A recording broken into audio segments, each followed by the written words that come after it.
Good morning, students.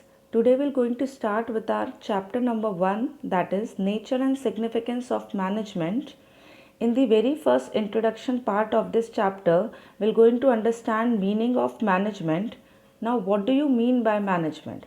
Management is an art of getting things done through others. If we can make our employees do that work which we want them to do, that is known as the art of management. Okay, management is required in each and every kind of organization where group of employees or people are working together to achieve their own needs also and to achieve the organizational goal also. Now, second concept is your efficiency and effectiveness. Okay, doing the things or task within the least possible cost is known as efficiency, and doing the task within the given or prescribed time is known as effectiveness. Goal must be achieved efficiency also and with effectiveness also. Had it been if one element is missing, we cannot achieve the goal with 100% accuracy or with 100% achievement.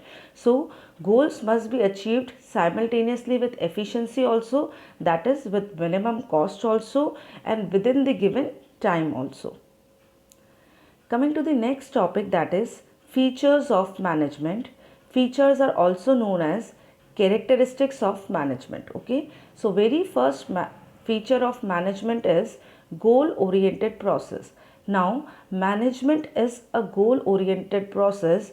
Management always revolve around one or the another purpose, one or the another goal. Okay, you are managing your cupboard with the purpose of getting the things done on time. Your mama is managing kitchen to get you to have a delicious food.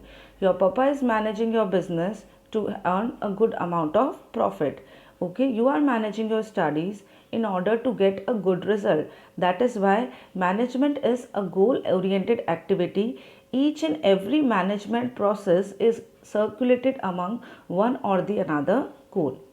Second, group activity. Now, management is a group activity. When I have to make one child study, it is not very difficult for me. But when I have to make 50 child sitting together in a class and I have to make them study, at that time there arises a need of management.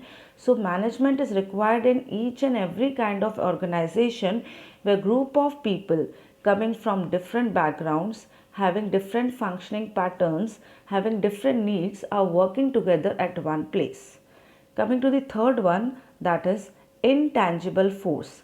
Management is an intangible force. Why? Because we cannot touch it, but we can feel it when employees are happy, when the things are going on in a systematic manner, when consumers are getting the quality goods, when employees are getting good salary. At the same time, when we are entering, suppose say in a school, at that time, if you see that children are studying, teachers are doing their own work, the environment is very quiet and very manageable, at that time we can see that this school is having a quite good management. Thus, we cannot see or touch management, yet we can feel it.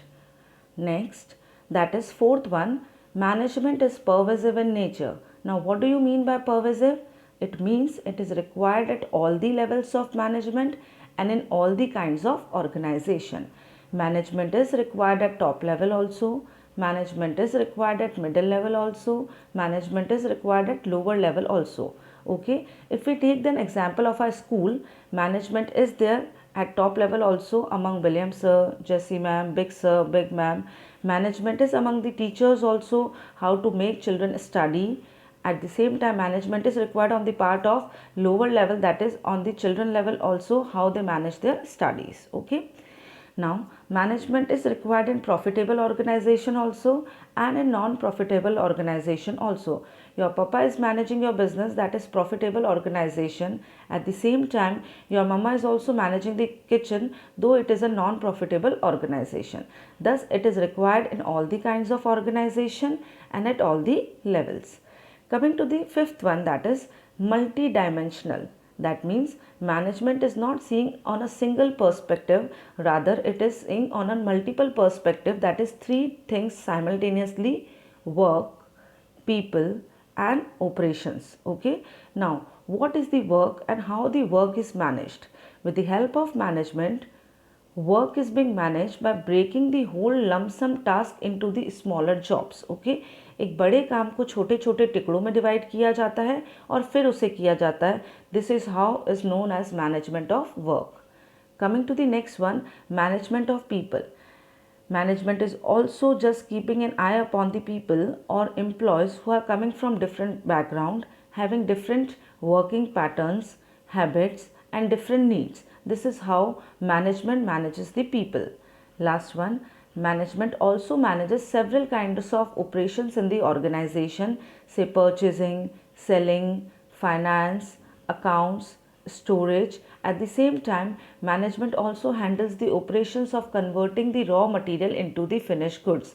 Thus, management is looking after three activities simultaneously, that is work, the people of our organization and the operations or activities going in the organization. Coming to the sixth one, that is management is continuous process. Management is continuous process because management comprises of 5 functions: planning, organizing, staffing, directing and controlling. Okay, when you plan, then you organize resources. When you organize resources, you employ people, you direct them to work and you monitor them. This is how the things end. No, again we have to start with the new planning for the new session.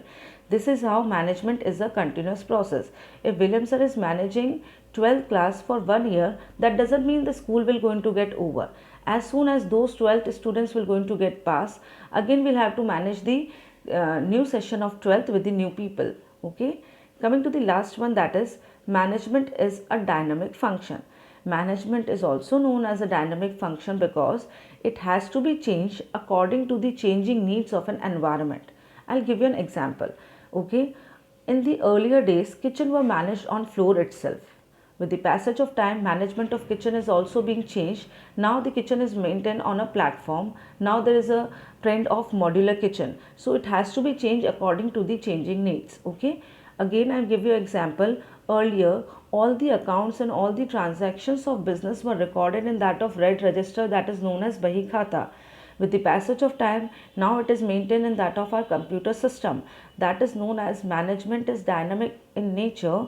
It has to be changed according to the changing needs of the environment. So here we have completed with the features of management. In the next video, we're going to complete with objectives of management. Thank you.